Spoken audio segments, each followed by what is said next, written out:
Hi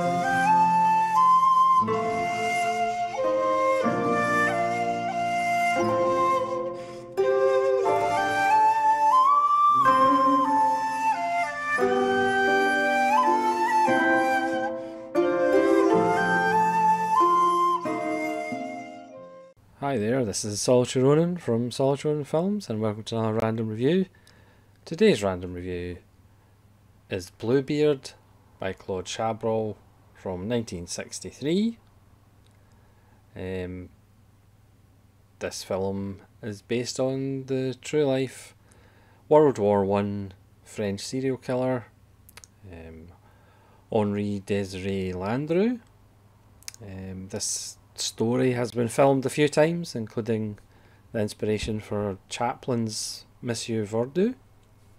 And if you thought Chabrol's Blue Panther, which I recently did a random review of, was a bit odd, then Bluebeard is even odder. It stars Charles Denny as Bluebeard, as Landro. It also stars Michelle Morgan, Danielle Darieux, Hildegard Neff, Juliette Meniel, Stéphane Audran, obviously because of Chabrol, Francois Lugagnier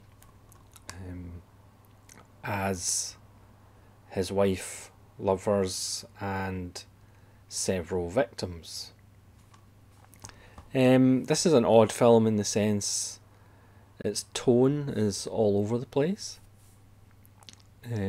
At 2 hours long, it's probably too long, but again, it's such a bizarre, strange world that Chabrol builds. It's well worth looking out for. Again, this is a Region A Kino Lorber. This is a 4K restoration, and it has an audio commentary by Kat Ellinger, as does well, Blue Panther doesn't have a Kat Ellinger commentary, but it does have a commentary on it.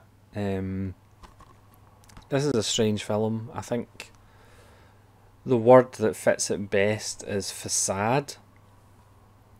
The sets, the production design look so fake. They kind of look like boxes that have just been dressed.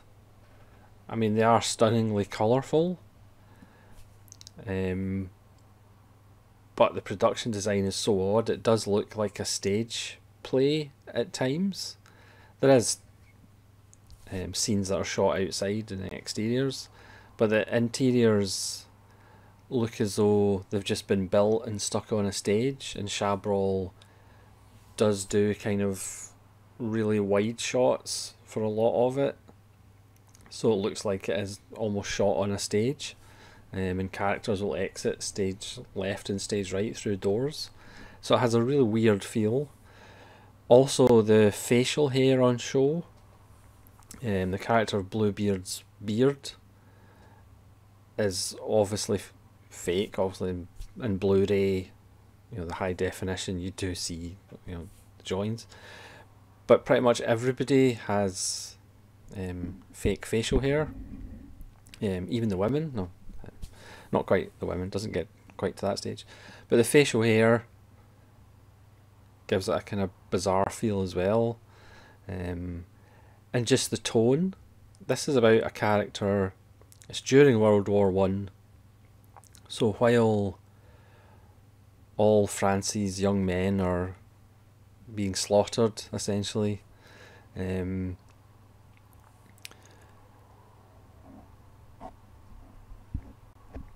Landro has this idea of to help his family, his wife and his 4 children, I think, to supplement the money that he has coming in. He befriends war widows and women who are grieving for the loss of the men in their life. He charms them.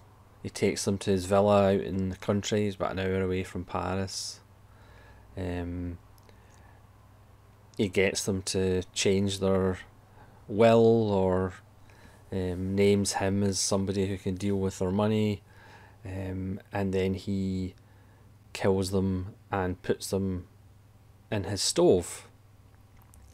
And a lot of the time, this is played for laughs. It's played like it almost gets to farce levels, as it gets to, we spend more time with some of the victims than others, and it's at some point it just gets to a stage where Chabrol is just quickly cutting from almost taking them to the villa to close up of the chimney, and then you have the kind of farcical element of the neighbours to the neighbouring villa complaining about, he's burning stuff again and complaining about the smell.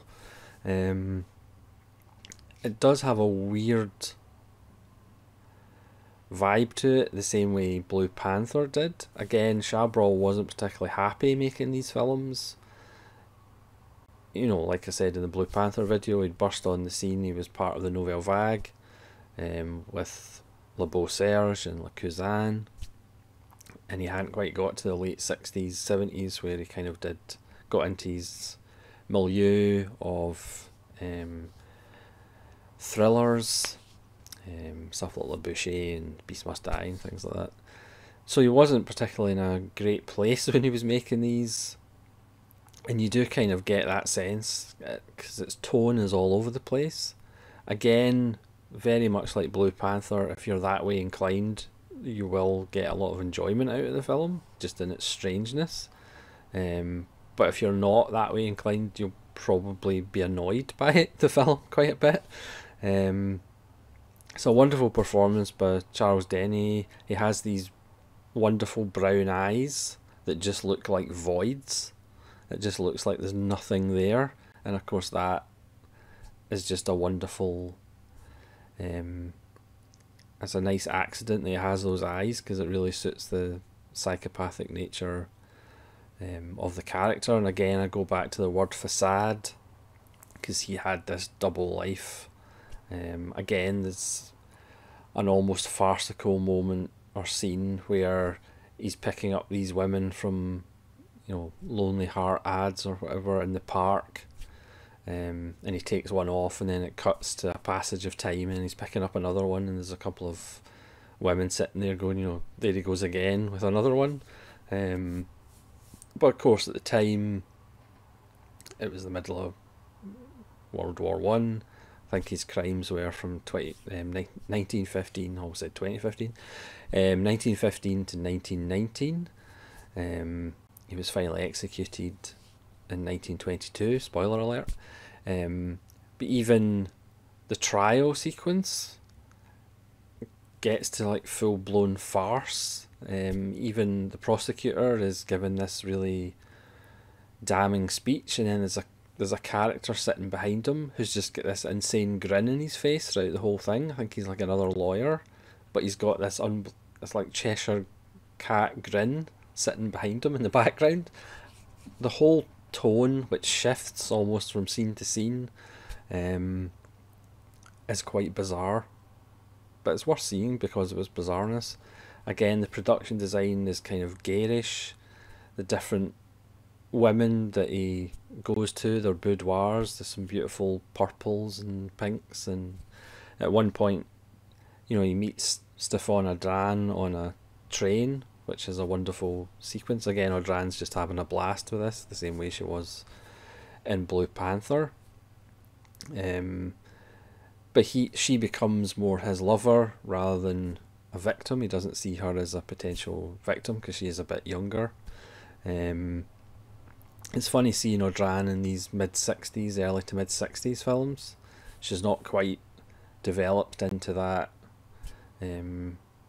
really amazing visage and kind of coolness that she had in Le Boucher and films moving forward into the 70s.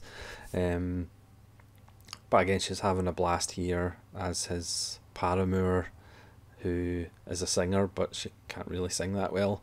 And he goes along. Again, Denny is just having a blast. Again, it almost becomes farce at times and broad comedy, but it is a story about somebody who did kill at least 11 women and chop them up and put them in the stove. There's some bizarre freeze frames that happen as, you know, the victim is, we know where she's going, and it usually cuts to smoke in a chimney. But Chabrol has these freeze frames that last like at least 30 seconds, and the freeze frames are way too long than what you would normally have. Again, I don't know whether that is footage that's missed. Again, we never see like body parts, we never see things going in the stove. It's generally either shot at the stove or three containers full of coal, and then it cuts to them and they're empty, and obviously smoke in the chimney. So it's very kind of, you know, it's not explicit in that regard. But it's just a very strange film. Both of these 60s Chabrols that weren't part of my Chabrol season. But I kind of just had to talk about both of them. The Blu-rays look great. Kino Lorber have done a really nice job. And it is great to see some more Chabrol on Blu-ray. Obviously Arrow are releasing 4 of his films in February. Is it late February, early March? Which I've obviously pre-ordered. So, a very strange film, very odd, strange, garish, colourful production design, very stagey. Again, a lot of it is what we don't see. We don't see the killings, we don't see the disembowelments, the chopping up. It's almost as if that would be like too much. There is black and white stock newsreel footage intercut with the film of World War One. Battles, soldiers. There is a political aspect to it when the war is over. Obviously Bluebeard is disappointed because all the men are going to come back, so he won't be able to get victims as easily. And because the peace treaty isn't going very well, we see the political machinations where they say, well, if we peddle this Bluebeard story on the papers, people won't notice about the peace treaty. So you have that aspect to it as well. Just a very strange film, but obviously works wonderfully in a double bill with Chabrol's Blue Panther from 1965, which is also a very strange film, as I talked about in the other random review. So, thank you very much for watching. I do need to rewatch Chaplin's Monsieur Verdoux, like a lot of Chaplin. I saw them about 30 years ago, and I have to rewatch most of them. I do have the Artificial Eye Blu-ray set. But please let me know if you have watched Claude Chabrol's Bluebeard and whether you made any sense of it whatsoever, or whether the tone shifts are just too jarring and the film is just a little bit too odd, which I would understand if you had that sentiment. And hopefully you'll join me again for more random reviews. This is Solitary Ronin from Solitary Ronin Films, saying farewell.